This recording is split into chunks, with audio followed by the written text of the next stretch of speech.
স্থানীয় নির্বাচনে অংশ নিতে পারবেন না এমপি ও শিক্ষক, দ্বৈত নাগরিকরা। আইন শৃঙ্খলা বাহিনীর সংজ্ঞায় সশস্ত্র বাহিনী যুক্ত করার সিদ্ধান্ত ইসির। এমপিভুক্ত শিক্ষকগণ যেন নির্বাচনে অংশগ্রহণের অযোগ্যতা হয়।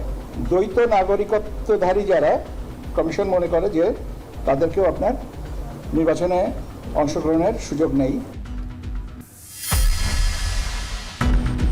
জিয়া হত্যার আসামি সাবেক সেনা কর্মকর্তা মুজাফফরকে ট্রাইব্যুনালে হাজিরের নির্দেশ। সাবেক আইজিপি বেনজিরের তথ্য চায় দুবাই।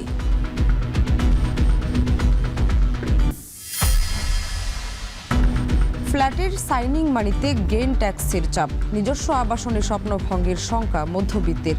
বিনিয়োগ নিয়ে নতুন চ্যালেঞ্জে আবাসন খাত।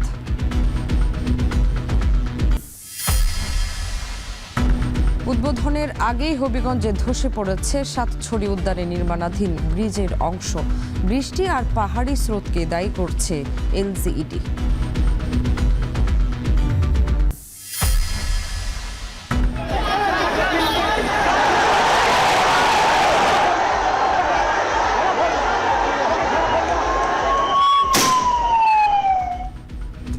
শিক্ষামন্ত্রীর পদত্যাগ সহ নানা দাবিতে যন্তর মন্তরে ককরোচ জনতা পার্টির কর্মসূচি। আটকের পর ছেড়ে দেওয়া হলো রাহুল প্রিয়াঙ্কাকে।